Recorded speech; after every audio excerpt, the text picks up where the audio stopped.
Pakistan will seriously examine whether to restart trade with India.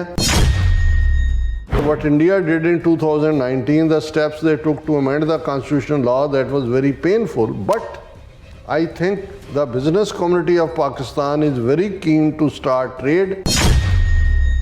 When I presented the budget as finance minister last year, businessmen pointed out that imports from India are coming in even today.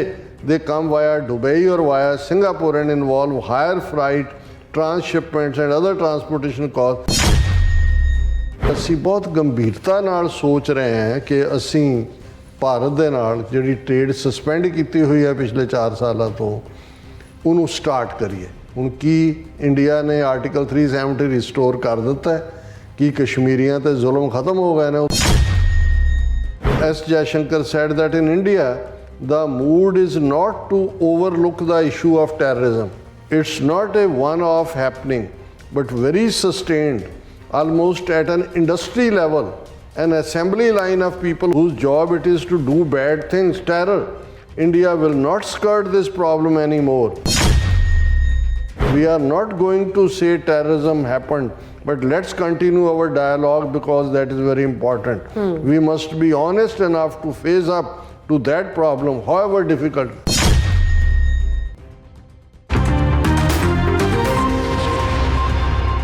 ਦਰਸ਼ਕੋ break ਤੋਂ ਬਾਅਦ ਤੁਹਾਡਾ ਸਭ ਦਾ ਭਰਪੂਰ ਸਵਾਗਤ ਹੈ। ਸੋ ਵੀ ਇਸ ਗੱਲਬਾਤ ਕਰਨ ਜਾ ਰਹੇ ਹਾਂ ਕਿ ਪਾਕਿਸਤਾਨ ਦੇ ਫੋਰਨ ਮਿਨਿਸਟਰ ਮੁਹੰਮਦ ਇਸ਼ਾਕ ਦਾਰ ਨੇ ਲੰਡਨ ਵਿੱਚ ਇੱਕ ਪ੍ਰੈਸ ਕਾਨਫਰੰਸ ਦੌਰਾਨ ਕਿਹਾ ਹੈ ਕਿ ਪਾਕਿਸਤਾਨ ਭਾਰਤ ਨਾਲ ਵਪਾਰਕ ਸੰਬੰਧ ਮੁੜ ਖੋਲ੍ਹਣ ਲਈ ਗੰਭੀਰਤਾ ਨਾਲ ਵਿਚਾਰ ਕਰੇਗਾ।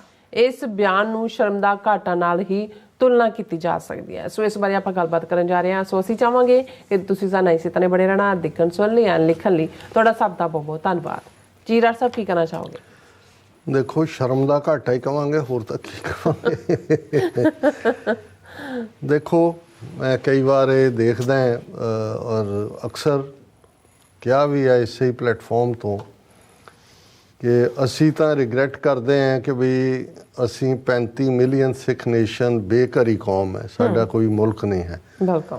ਫਿਰ ਕਿ ਜੇ ਕੋਈ ਮੁਲਕ ਹੁੰਦਾ, ਕੋਈ ਸਾਡੇ ਨਾਲ ਖਲੋਂਦਾ, UN ਦੇ ਵਿੱਚ ਸਾਡੀ ਆਵਾਜ਼ ਹੁੰਦੀ, ਇੰਟਰਨੈਸ਼ਨਲੀ ਸਾਡੇ ਲਈ ਕੋਈ ਲੌਬੀ ਹੁੰਦੀ, world platform, international criminal court, international court of justice, ਇਹਨਾਂ ਨੂੰ ਘੜੀਸਿਆ ਹੁੰਦਾ ਲਿਆ ਕੇ।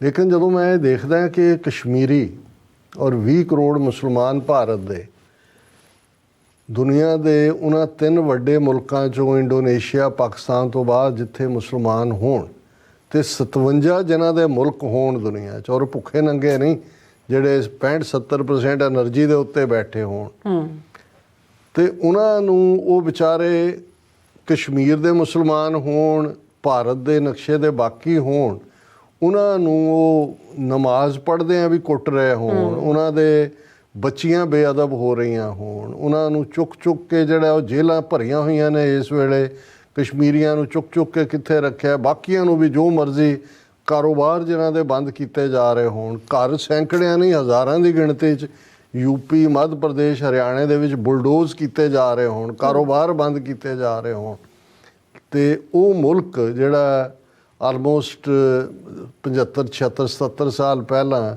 ਗੈਰਤ ਔਰ ਅਣਖ ਦੇ ਨਾਂ ਦੇ ਉੱਤੇ ਬਣਿਆ, ਉਹ ਮੁਲਕ ਪਾਕਿਸਤਾਨ ਜਿਹੜਾ ਉਹਨਾਂ ਐਸਪੀਰੇਸ਼ਨਸ ਨੂੰ ਲੈ ਕੇ ਕਿ ਜੀ ਸਾਡਾ ਅਸੀਂ ਅੱਡ ਕੌਮ ਹੈ, 2 ਨੇਸ਼ਨ ਥਿਊਰੀ ਜਿਹਦਾ ਬੜਾ ਜ਼ਿਕਰ ਹੁੰਦਾ ਹੈ, ਔਰ ਉਸ ਸਾਰੇ ਨੂੰ ਲੈ ਕੇ, ਔਰ ਅੱਜ ਹਾਲਾਤ ਇਹ ਹੋਣ ਕਿ ਬਾਕੀ ਇਸਲਾਮਿਕ 57 ਮੁਲਕ ਤਾਂ ਜੋ ਸ਼ੇਖ ਔਰ ਜੋ ਕਰ ਹੀ ਰਹੇ ਨੇ, ਉਹ ਸਾਊਦੀ ਅਰੇਬੀਆ ਹੋਏ, ਉਹ UAE ਹੋਏ, ਜਾਂ ਈਵਨ ਕੁਵੈਤ ਹੋਏ, ਜਾਂ ਦੂਜੇ ਹੋਣ ਜਿਵੇਂ ਸੱਦ ਕੇ ਉਹਨੂੰ ਸਿਵਲੀਅਨ ਅਵਾਰਡ ਦਿੰਦੇ ਨੇ ਮੋਦੀ ਨੂੰ ਜਾਂ ਦੂਜੇ।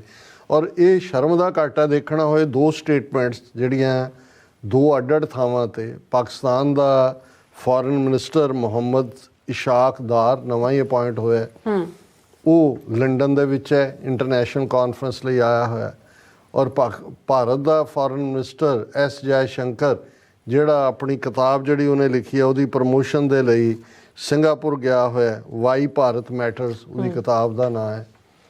ਹੁਣ ਦੋਨਾਂ ਤੋਂ ਸਵਾਲ ਪੁੱਛਿਆ ਜਾਂਦਾ ਹੈ ਔਰ ਦੋਨਾਂ ਦੇ ਕੀ ਜਵਾਬ ਨੇ। ਤੁਸੀਂ ਇਹ ਦੇਖੋ ਕਿ ਵੀ ਇੱਕ ਉਹ ਹੁੰਦਾ ਹੈ, ਦੇਖੋ ਭਾਈ ਵੀਰ ਸਿੰਘ ਹੋਰਾਂ ਨੇ ਇੱਕ ਥਾਂ ਲਿਖਿਆ ਹੈ ਵੀ ਬੇਸ਼ੱਕ ਸ਼ੇਰ ਜਦੋਂ ਬੁੱਢਾ ਵੀ ਹੋ ਜਾਏ ਉਸ ਦੀ ਸ਼ਿਕਾਰ ਕਰਨ ਦੀ ਕੈਪੈਸਿਟੀ ਨਾ ਰਹੇ ਕਿ ਨਾ ਉਹਦੀ ਉਹ ਛਾਲ ਵੱਜੇ ਨਾ ਉਹਦੇ ਦੰਦ ਹੋਣ ਵੀ ਉਹਨੂੰ ਆਪਣੇ ਸ਼ਿਕਾਰ ਨੂੰ ਦਬੋਚ ਸਕੇ, ਪਰ ਫਿਰ ਵੀ ਸ਼ੇਰ ਆਪਣੀ ਭਬਕ ਤੇ ਨਹੀਂ ਛੱਡਦਾ, ਆਪਣੀ ਰੋਰ ਤੇ ਨਹੀਂ ਛੱਡਦਾ, ਜਾਂ ਆਪਣੀ ਸ਼ੇਰ ਗਰਜਣਾ ਜਿਹਨੂੰ ਸਿੰਘ ਗਰਜਨ ਕਹਿੰਦੇ ਨੇ ਉਹ ਤੇ ਨਹੀਂ ਛੱਡਦਾ ਹੈ, ਉਹੀ ਉਹਨੂੰ ਸ਼ੇਰ ਬਣਾਉਂਦਾ।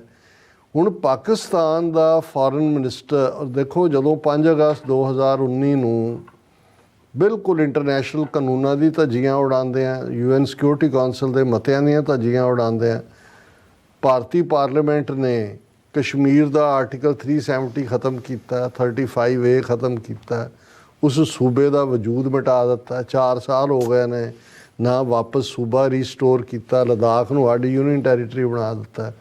ਠੀਕ ਫੈਸਲਾ ਲਿਆ ਉਸ ਵੇਲੇ ਦੀ ਇਮਰਾਨ ਖਾਨ ਹਕੂਮਤ ਨੇ ਕਿ ਭਾਰਤ ਦੇ ਨਾਲ ਉਹਨਾਂ ਨੇ ਜਿਹੜੇ ਡਿਪਲੋਮੈਟਿਕ ਸੰਬੰਧ ਇੱਕ ਦਰਜਾ ਥੱਲੇ ਕਰ ਦਿੱਤੇ, ਉਹਨਾਂ ਦੇ ਐਂਬੈਸਡਰ ਨੂੰ ਤੋੜ ਦਿੱਤਾ, ਆਪਣਾ ਵਾਪਸ ਸੱਦ ਲਿਆ, ਔਰ ਉਹਨਾਂ ਦੇ ਨਾਲ ਜਿਹੜਾ ਟ੍ਰੇਡ ਹੈ ਉਹ ਸਸਪੈਂਡ ਕਰਤਾ, ਕਿਉਂਕਿ ਇਹੀ ਤੁਹਾਡੇ ਕੋਲ ਕੋਈ ਵਾਰ ਤਾਂ ਡਿਕਲੇਅਰ ਨਹੀਂ ਸੀ ਕਰ ਸਕਦੇ। ਪਰ ਉਸ ਤੋਂ ਫੌਰਨ ਬਾਅਦ ਜਿਹੜਾ UN, ਕਿਉਂਕਿ ਉਹਨਾਂ ਨੇ ਅਗਸਤ 'ਚ ਕੀਤਾ, ਸਤੰਬਰ 'ਚ UN ਜਨਰਲ ਅਸੈਂਬਲੀ ਦਾ ਸੈਸ਼ਨ ਸੀ, ਇਮਰਾਨ ਖਾਨ ਨੇ ਇੱਥੇ ਆ ਕੇ ਬੜੀ ਬੋਲਡ ਕਸ਼ਮੀਰੀਆਂ ਦੇ ਲਈ ਗੱਲ ਕੀਤੀ। ਹੁਣ ਉਹੀ ਪਾਕਿਸਤਾਨ ਹੈ ਜਿੱਥੇ ਸਾਲ ਦਾ ਇੱਕ ਦਿਨ ਰੱਖਿਆ ਹੋਇਆ ਕਸ਼ਮੀਰ ਸੋਲੀਡੈਰਿਟੀ ਡੇ, ਸਾਰਾ ਪਾਕਿਸਤਾਨ ਛੁੱਟੀ ਕਰਦਾ, ਉਦੋਂ ਜਲੂਸ ਵੀ ਕੱਢਦੇ ਨੇ ਕਿ ਹਮ ਤੁਮਾਰੇ ਸਾਥ ਹੈ ਔਰ ਫਲਾਣਾ ਢਿਮਕਾ। ਹੁਣ ਕਿਸ ਹੱਦ ਤੱਕ ਇਹ ਸ਼ਰਮ ਦਾ ਘਾਟਾ ਜਾਂ ਇਹ ਨਿੰਮੋ ਝੂਣਤਾ ਮੈਂ ਕਹਾਂਗਾ ਇਹ ਇੱਕ ਇਸਲਾਮਿਕ ਵਰਲਡ ਲਈ ਪਹੁੰਚੀ ਹੋਈ ਹੈ। ਹੁਣ ਇਸ਼ਾਕਦਾਰ ਸਾਹਿਬ ਉੱਥੇ ਕਹਿੰਦੇ ਨੇ Pakistan will seriously examine whether to restart trade with India. ਉਹ ਕਹਿੰਦੇ ਜੀ ਅਸੀਂ ਬਹੁਤ ਗੰਭੀਰਤਾ ਨਾਲ ਸੋਚ ਰਹੇ ਹਾਂ ਕਿ ਅਸੀਂ ਭਾਰਤ ਦੇ ਨਾਲ ਜਿਹੜੀ ਟ੍ਰੇਡ ਸਸਪੈਂਡ ਕੀਤੀ ਹੋਈ ਹੈ ਪਿਛਲੇ 4 ਸਾਲਾਂ ਤੋਂ ਉਹਨੂੰ ਸਟਾਰਟ ਕਰੀਏ। ਹੁਣ ਕੀ ਇੰਡੀਆ ਨੇ ਆਰਟੀਕਲ 370 ਰਿਸਟੋਰ ਕਰ ਦਿੱਤਾ ਹੈ? ਕੀ ਕਸ਼ਮੀਰੀਆਂ 'ਤੇ ਜ਼ੁਲਮ ਖਤਮ ਹੋ ਗਏ ਨੇ? ਉੱਥੇ ਤਾਂ ਈਵਨ ਮੀਰਵਾਇਜ਼ ਉਮਰ ਫਾਰੂਕ ਵਰਗੇ ਮੋਡਰੇਟਰ ਨੂੰ ਜਿਹੜਾ ਉਹ ਨਮਾਜ਼ ਨਹੀਂ ਅਦਾ ਕਰਨ ਦਿੱਤੀ ਜਾਂਦੀ, ਜਿਹੜੀ ਕਿ ਮੇਨ ਉਹਨਾਂ ਦੀ ਮਸੀਤ ਹੈ ਉਸ ਦੇ ਵਿੱਚ। ਫਿਰ ਉਹ ਕਹਿੰਦੇ ਜੀ ਪਿਛਲੇ ਸਾਲ ਮੈਨੂੰ ਜਿਹੜਾ ਨਾ ਉਹ ਪਾਕਿਸਤਾਨ ਦੇ ਬਿਜ਼ਨਸ ਪਰਸਨਸ ਨੇ ਅਪਰੋਚ ਕੀਤਾ ਸੀ ਔਰ ਉਹਨਾਂ ਨੇ ਕਿਹਾ ਕਿ ਵੀ ਇਹ ਜਿਹੜਾ ਇਹ ਰਿਸਟੋਰ ਕਰ ਦਿਓ, ਜਿਹੜਾ ਅਸੀਂ ਵਪਾਰਕ ਸੰਬੰਧ ਖਤਮ ਕੀਤੇ ਹੋਏ ਨੇ, ਔਰ ਇਹ ਜਿਹੜਾ ਇਹਦੇ 'ਤੇ ਅਸੀਂ ਸੀਰੀਅਸਲੀ ਵਿਚਾਰ ਕਰਾਂਗੇ। ਉਹਦੇ ਉਹ ਕਹਿ ਰਹੇ what India did in 2019, the steps they took to amend the constitutional law, that was very painful, but I think the business community of Pakistan is very keen to start trade. When I presented the budget as finance minister last year, businessmen pointed out that imports from India are coming in even today. They come via Dubai or via Singapore and involve higher freight, transshipments and other transportation cost. उन्होंने कहा जी ये मैनू businessman ने कहा कि जी ये करो, और मैं समझदा भी सानू इस दे उत्ते गंभीरता नाल गल करनी चाहिए। हुण ये है शर्म दा घाटा। दूजे पासे जदों एस जयशंकर नूं ये सवाल पुछा जाता है कि पाकिस्तान के फॉरेन मिनिस्टर ने यह कहा, तो उन्होंने कहा S Jaishankar said that in India the mood is not to overlook the issue of terrorism। कि जी पहला दहशतगर्दी का इशू है साडे लई, it's not a one of happening but very sustained almost at an industry level, an assembly line of people whose job it is to do bad things, terror. India will not skirt this problem anymore. We are not going to say terrorism happened, but let's continue our dialogue because that is very important. We must be honest enough to face up to that problem, however difficult।